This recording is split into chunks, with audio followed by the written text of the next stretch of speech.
नमस्कार साथियों, हिंदी रचनाओं के चैनल साहित्य संदूक में आप सभी का हार्दिक अभिनंदन है।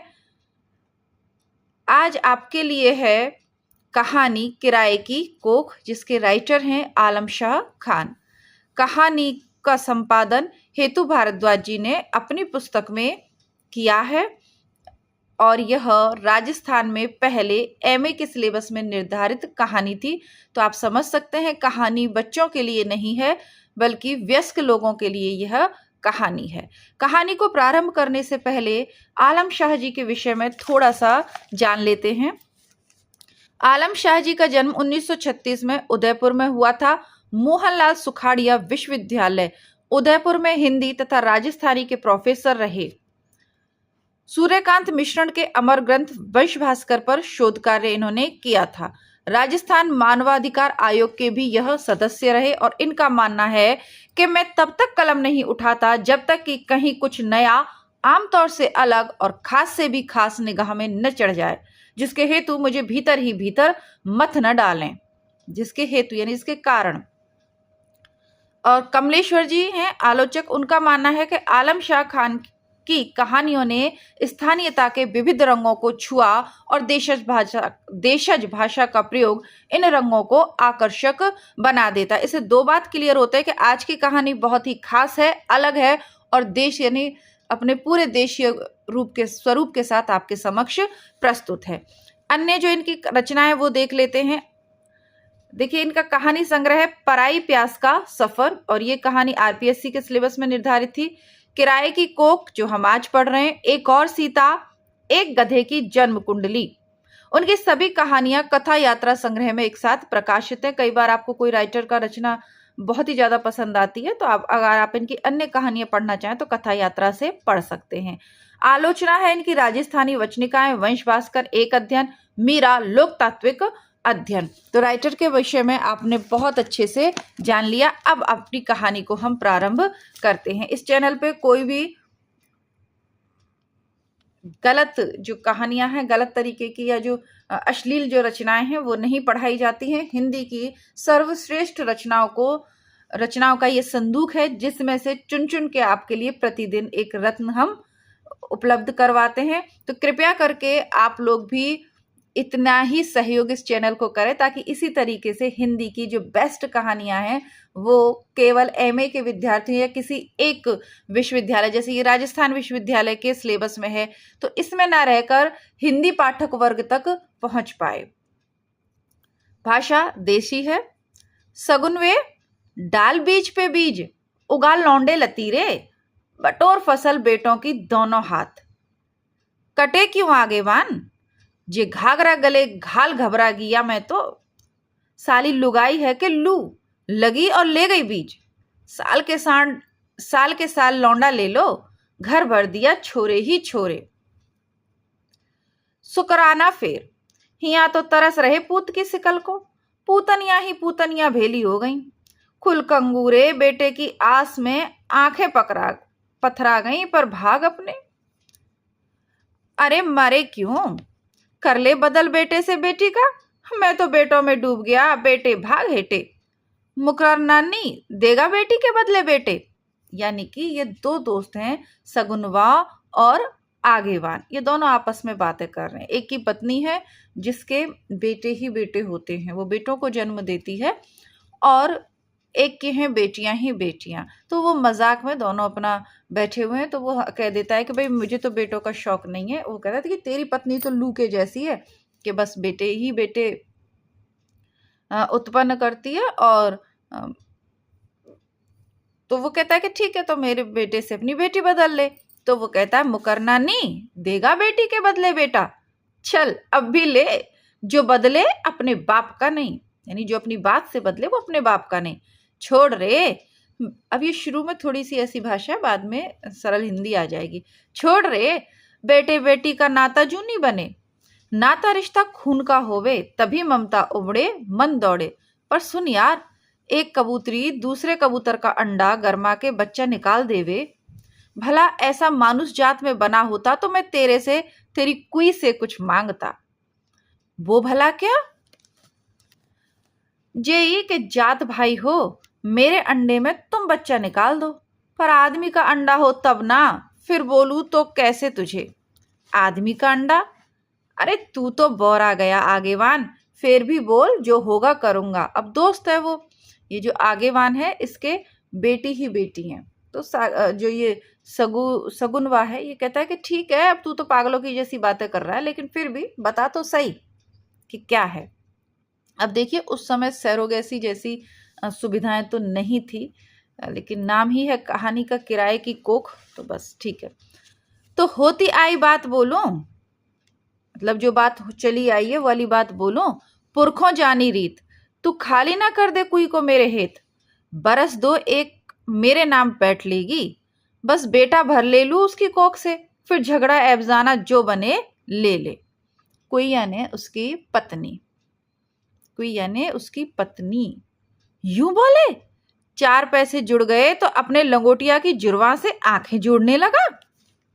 तो वो कहता, उसको बहुत बुरा लगता है कि उसकी पत्नी के लिए ऐसे कैसे कह सकता है। वो बुरा लगना भी चाहिए, और सगुनवा को बहुत बुरा लगता भी है। वो कहता, थोड़े से पैसे आ गए तो रईस बन रहा है। आंखें जोड़ने दिल डालने की बात नहीं, बस हौस है। अरे घर का उजाला जुड़ जाए, दूजे के खेत हम नहीं जोतते बोतते, बटाई बंटवारा भी तो हो गई है, फिर अपनी बिरादरी में तो चले ही है। ले सुलगा, कहते हुए आगेवान ने बीड़ी आगे कर दी और ठक से बोतल जगत पे धर दी। जगत होता है कुएं का जो बना होता है ना, जिसपे से पानी खींचते हैं, तो उसको जगत बोलते हैं। यानी दोनों ड्रिंक करते हुए, बीड़ी पीते हुए, मद्यपान करते हुए आपसी बातें कर रहे हैं। वो कह रहे हैं कि हमारी जात में तो चलता है। हथेलियों के बीच रस्सी की ढब, बल दे बीड़ी को दांतों तले दबा, खर से सुलगी सलाई को अंजूरी की ओट कर सगुनवा ने होठों के पास लाया तो चेहरे पर दाढ़ी के बालों तले बिखरी झुर्रियों का अपड़ जाल उभर आया। उसने जोर से एक सुट्टा मारा और बोला, ले आगवान यार, तू बात पे बात खूब मारे, वो तेरी घरवाली, चल उसे तू घर में घाल ले। नवा तो कुछ नहीं, कर ले बदल मेरी दूजी से अपनी कुई की, कहे ऊपर और कुछ धर दूं। मुंह लगी बोतल से गुटकी भर वह बोला, बोतल सगुनवा की हथेली पर टेक दी। यानी ऊपर कुछ रख दूं, मतलब जो मेरी नव विवाहिता है उसे तू ले ले, जो दूसरी वाली है उसे तू ले ले, तेरी पत्नी मुझे दे दे, और चाहे तो ऊपर से कुछ दे दूं, यानी कुछ रुपए पैसे और दे दूं। अब दोनों की आंखों के डोरे लालने लगे थे, यानी लाल होने लगे थे। बढ़ के घने पत्तों की छतनार से छनता चांद का उजास जगत पर तुले अंधियारे को ढकिया कर आसपास रुके गंदले पानी में झांक रहा था। आगेवान ने खकार कर थूक दिया तो उसमें एक फोड़ा सा तैरने लगा। और ये बात हमारे समाज पे कलंक फोड़े की तरह ही है। बोल मंजूर, अरे सोच, अपशब्दों का प्रयोग है यहाँ पर। पुनः मैं जो गांव में विधवाओं को बोलते हैं वही है, उसके बदले वह, मतलब अपशब्द के बदले अपशब्द, ऐसा चीज। और ऊपर से नोट, इसे बोले जूते के बदले जूता और ऊपर से चांदी की मेख। दूजी की गांठ भी कोई ढीली नहीं, पर बेटा नहीं उसके भाग में, मैं लाया ही उसे बेटे के वास्ते। छोड़ जे सब और बटोर पुण्य बटोर। पुण्य? वो कैसे? इसमें तो पाप दिखे सीधा। पाप? वाह, पाप किधर को? वो माता द्रौपदी 5 बीच एक थी कि नहीं? पुण्य तो सफा है सगुनवा।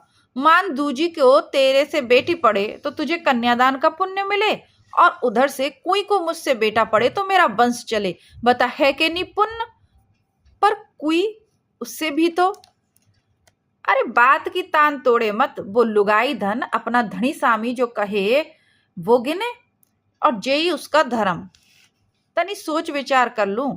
सगुनवा ने दारू डूबे होठों को कमीज की कोर से पहुंचते हुए हुंकारा भरा। सौदा घाटे का हो तो सोच विचार। बोला ना, चाहे तो बरस 2-1 टले अपनी कुई के फेर लेना, चाहे तो बरस 2-1 टले अपनी कुई को फेर लेना। बस जे समझ हमारा बीज रखने पोसने को तू अपना बासन भाड़ा हमको दे रिया है, और मैं तुमको। बस ये समझ ले कि हमारा बीज रखने के लिए कोई बर्तन है जो मैं तुझे दे रहा हूं और तू मुझे। यानी औरत की कोख क्या है? एक बर्तन माना है इन्होंने। तू समझ बिरादरी तुझे पंच आगेवान बोले, तू लुगाई को बासन भांडा बोल रिया है? वो गांव का पंचों में से एक है? उसमें बिचारी में अपना कुछ मनमान कुछ नहीं जाने तू, लुगाई हुई कि ढोर ढांगर, इससे उस खूंटे बांध दो। अरे जैसे गांधी बाबा बोलता वैसे बोल रही है। अरे मूर्ख, कल तेरी मेरी सतवंती पगड़ में धूल गेर अपने ससुर की देहरी दर लांग जावे तो तू बता, मैं दोनों उसके लहंगे की लाव पकड़ लेंगे हैं? फिर ऐसा होवे नहीं अपनी जात बिरादरी में तो झगड़ा निपटाया और बात खत्म। अरे वो तो मैं सब जानू, पर टावर टसुए हैं तो बालक पर परख कुछ नहीं टावर। बालक के पाल पोस का और ले ले, मेरे को बेटा चावे और पक्का लगे कुई की कोख जो पड़ेगा बेटा पड़ेगा। आज तक मर्दानी ने बेटी जनी भी तो नहीं, कितने बेटे पड़े उसके? मेरे से 3 हैं, पहले से 2 उधर हैं अगले आदमी से, यानी कोई इसकी भी दूसरी ही पत्नी है। पहले वाले के 2 हैं जो उसके साथ रहते हैं और 3 बेटे इसके साथ उसके पैदा हुए हैं। साथ नहीं लिवा लाया पहलों को, पराया मूत क्यों घर डालूं, उनका अलग झगड़ा, पराया मूत क्यों घर डालूं, उनका झगड़ा अलग भरा। चल दूजी पर 100 और ले ले मुझसे और छोड़ कुई को। 100 अलग से भरे थे उन छोकरों के वो। सगुनवे नसी नुसी में भी हिसाब न चूका, पर तब कुई की कदकाठी भी तो कट्ठी थी, लाली लुनाई सब तो चाट गया उसकी। चल निबट 300 पे। तनिक कुई से भी तो रहा कर लू, तू भी अपनी सतफेरी से माथा जोड़ ले। अपनी लुगाई से माथा नहीं जोड़ने के, फिर लुगाई पैर की जूती, जूती जांजी माणे खोल दे, फेंक दे, बदल दे भोले। विचार, सीता को जब वनवास दिया राम जी ने तो उस माता से कोई बात पूछी थी? तू बड़ा बना अवतारी, वो नहीं रे आगवान बात ला तू निबेड़ना। उस साहू सांप की बंधक घालेगा सबको, सागड़ी बैठाना वहां सबके सब। आगेवान झल्लाया और उठ खड़ा हुआ, यानी आगेवान जानता है कि सगुनवा पे बहुत ज्यादा कर्ज है। ठीक है, साहूकार का बहुत ज्यादा कर्ज है, तो वो उस कर्ज के लिए उसको रुपए देता है ना, और कहता है कि मैं तेरा, एक तरीके से वही है कि मैं इतना, अब 300 रुपए उस समय के हिसाब से काफी थे। अब अगला दृश्य, खा ले मक्की का टिक्कड़, घर कटौती उसके आगे ठेलती हुई कुई बोली, पर सगुनवा चुप रहा। गुम क्यों, बोलो ना, कुछ घटा क्या ऐसा वैसा? मरियल प्याज पर मुक्की तानती हुई कोई फिर बोली, जी अनमना है तो कुछ खा लो, नींद आ जाएगी। तेरे को खाने खूंदने से परे कुछ सूझे भी है? और वो तेरा बाप साहू के जुल्मी बेटे छीतर ने घेरे में डाल लिया आज। करने लगा हुज्जत, बोला पाई पाई चुका, नहीं तो बैठ बंधक, घाल सागड़ी।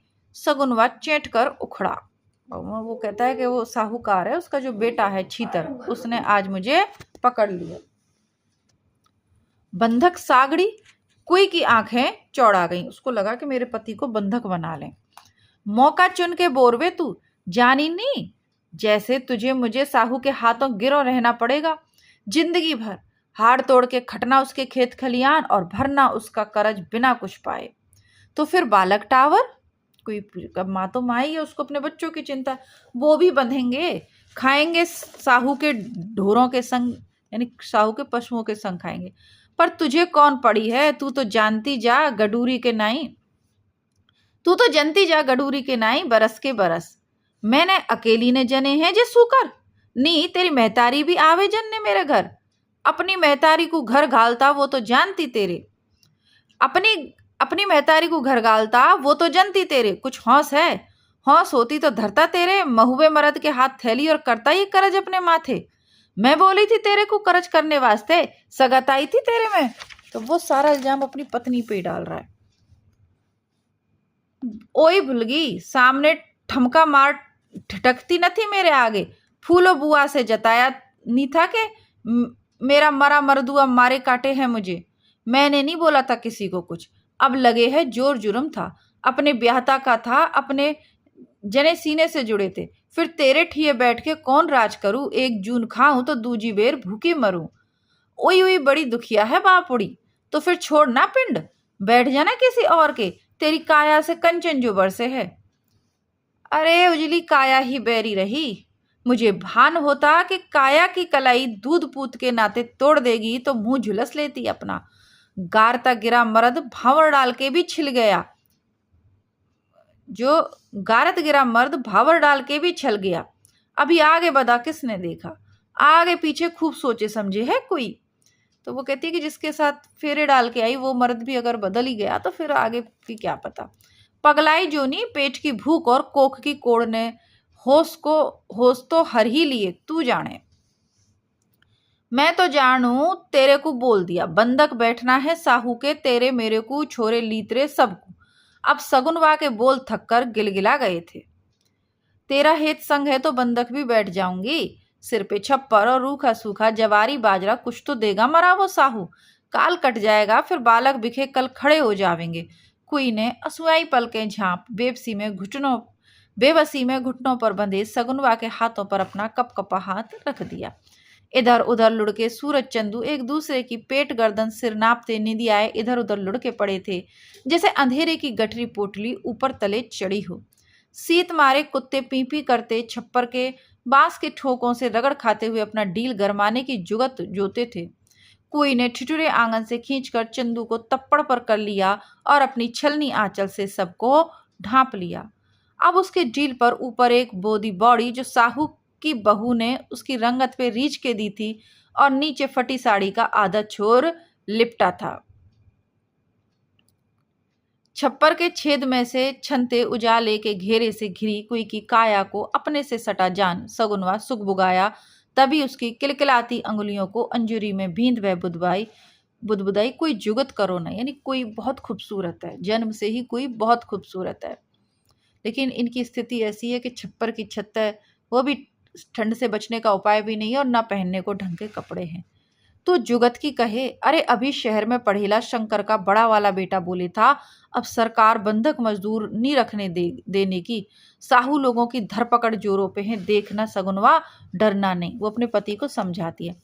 फिर एक लंबी चुप्पी पसरती गई दोनों के बीच। दोनों बोलते टुहकते कि तभी एक भारी बोल फूटा, सगुनवा हो। सिहरते सन्नाटे को भेदते हुए उसने बोल लौटाए, आया हो। इतनी रात गए साहू आन गड़ा, राम जी रखे, कहता हुआ सगुनवा छप्पर से निकला। साहू पा लागू, आप इस खाऊ जाड़े में मुझे टेर लिया होता।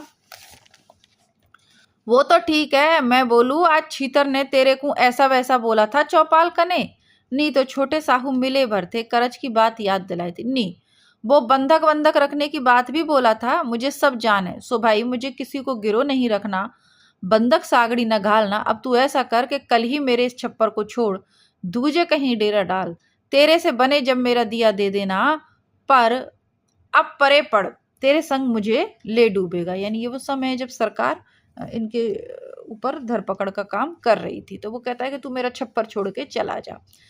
पर साहू मैं कहाँ जाऊं, मेरे को दूजा ठौर नहीं, जहां जा पटकू लड़के लीतरों को। अब तू जो भी कर, चाहे जहां जा, ये जनानी सरकार तो हमारा गला नाप रही, नए कानून पे कानून बना रही। जनानी सरकार किसकी है? इंदिरा गांधी की। तभी इन जमींदारों का शोषण खत्म हुआ था। नए कानून पे कानून बना रही, वो शंकर के बेटे की सुनी तेने, नेता बन रिया। पर साहू जो बोले उसे बकने दो, मैं तुम्हारा दिया भर रहूंगा। अब तो सरजू भी बड़ा हो गया, 4 की ठोर 6 हाथ लगेंगे। तो तू हाथ वाथ छोड़, यहाँ 4 कंधे लग जाएंगे मेरे को, बस बोल दूं तू कल ही अपना ठौर अलग बना। इतना कहे मरे मरे पग डालता साहू मुड़ गया। सगुनवा पल 5 काट सा रहा, फिर छप्पर में हो लिया, उसे यूं भौचक भरमाया। देख कोई ने ठहोका, फिर नी चक्कर कर्मों का। कहता है कि चक्कर है सब कर्मों का, अब कहाँ किस छोर पे रोपोगे छप्पर, कुछ करण सोचो। अरे मेरे सोचे करण से कुछ बना है आज तक? कल वो आगेवान आया था, मुझे जगत पर बिठा बहुत बातें बोले था। आगेवान? वो लगते मोटे गांव का? हाँ वो बोले था सगुनवा एक पुण्य कमा और पाप काट साहू का। कैसे पुण्य? कुछ बालपन का सखा नेह आया उसके जी में तुमसे। मुझ पे तो उसका कोई नेह नू नहीं, पर तेरे पे जरूर उमड़ा है उसमें कुछ। सफ़ा बोलो, चाहे क्या था वो? कहेंगे तो फिर मेरी नियत नेह पे मार करेगी। बोलो भी, पाप तो मैं जान गई, पर पुण्य की बात कौन? वो कोई महिला है और उसे मालूम है कि पाप क्या है और पुण्य क्या है, वो समझ गई। जब उसने कहा ना कि तेरे पे दिल आया, तो वो समझ गई। अरे कहता था जात भाई के नाते ही सही, कुई को बिठाल दे मेरे यहाँ, बस उसकी कोख मेरा एक बेटा पड़ जाए, फिर बेटे ही बेटे होवे हैं तेरे, उसके बेटियां ही बेटियां हैं, तो मैं उसका बेटा जनने जाऊं? अरे हम लोग आई मानुस जात हैं कि ढोर ढंगार। जोरू जमीन एक समझे हो तुम मर्द, बोल ना दिया था, आखिर तो उफन पड़ी ना, छोड़ो उसे, कल की सोचो, छप्पर कहाँ रुपेगा। अब इनके पास घर भी नहीं है बेचारी, जगह जगह, और गांव में कोई जमीन भी इनको नहीं देता। ओस नहाई भोर, धूप ढरकाते सूरज के सामने होती, उसके पहले ही साहू गांव के पंच परोखों के कोले सामने था। सगुनवा हाथ, जनी सुबह भी नहीं निकली थी, उससे पहले ही साहूकार आ गया। सगुनवा हाथ जोड़े बिना खाए की मार की ढम में खड़ा था और उसके पीछे आड़ की ओट लिए कुई कांप रही थी। अपने भारी मुंह से भाप का बगुला छोड़ते साहू बोला था, सगुनवा, 5 पंचों के सामने तेरा मेरा फैसला है। लो देखो पंचों, मेरे सगुना के बीच एक कागज पत्तर हैं ब्याज के, जो मैं सबके सामने है तोड़ू फाड़ू। अब मूल मुद्दल ही रहा इसके सिर, और सगुनवा मेरे से आता नाता तोड़े। इतना कहकर साहू ने सच में उन कागज पत्तरों को फाड़ फेंका जो आज तक उसे कुंडली में बांधे थे। कागजों की धज्जियां बिखर कर इधर उधर उड़ लगी तो उसे लगा जैसे उसके सीने पर पसरे फनियल का फन बिखर कर झर गया। उसने एक उजली और अपने लिए सांस भरी, पर तभी साहू आगे बढ़ा और गिरस्ती की चीजें बसत छप्पर से बाहर डालने लगा। कुई ने आगे आभांत बंद दिए, पर साहू न रुका। सगुनवा चिरौरी चाहने में लगा मिमियाता रहा। बालक हड़बड़ी में नींद निबेड़ बाहर खड़े हो बिलखने लगे। तभी आधा गांव साहू के खलियान में भर गया। सब कुछ मिटता बिखरता देख सगुनवा ने जोर जबर का रुख किया तो ब्याज से बरी करने की बात उछाल साहू ने सबको अपनी तरफ कर लिया। अब तो सगुनवा के सर साहू का ऐसा कोई डंक डंडा नहीं था जिसकी मार बताकर वह गांव वालों को दया जीतता। सब बिखर बीत गया। अब उसके सर पर आकाश के चंदोवे के सिवाय और कुछ न था। साथ था विसूरती कुई और बिलखते टावर, यानी उसके बच्चे। असुआ कब सूखे, सिसकान कब सिमटी और पग कहाँ जा थमे, किसे भान। बस चेत हुआ तो जाना उजड़ी गिरस्ती गांव के आखिर छोर पर खड़े बड़ के नीचे बिखरी पड़ी है। दिन का दुराव सांझ घेर लाया। सांझ अंधेरा ओढ़ रात बनी और साए साए करती रात भूखों खाते खाते अघा कर फिर दिन में ढल गई।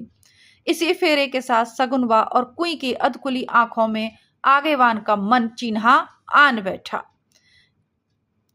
सगुनवा की आंखों में कुई ने आगेवान की परछाई देखी और सगुनवा ने कुई की पुतलियों में पूतपाल बेबसी पढ़ ली। पूतपाल की बेबसी पढ़ ली। 2 दिन की भूख आखिर को हाँक ले गई उसे आगेवान के गांव गलियारे। देखो, सगुनवा ने देखा कि कुई मान जाएगी। क्यों? क्योंकि कुई के सिर पे छत नहीं है और कुई के 3 बच्चे हैं, बहुत छोटे छोटे।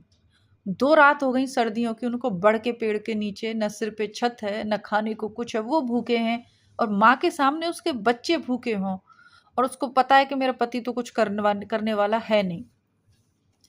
अब कुई के पास कोई उपाय नहीं है ना। सही गलत क्या है पता नहीं। हालांकि उस समय उनकी जात बिरादरी में चलता था, कहानी में उल्लेख आया है, और राजस्थान के आसपास कई बस्ती जनजातियां कह लो या जातियां हैं जो जिनमें वेश्यावृत्ति भी एक अपराध नहीं माना जाता। लेकिन ये वो चीज़ नहीं है। यहाँ कुई की मजबूरी है, उसके सामने उसके 3 बच्चे हैं। आगे क्या होता है, क्या कुई क्या फैसला लेती है, इसको देखेंगे हम कल के भाग में। तब तक के लिए नमस्कार, धन्यवाद।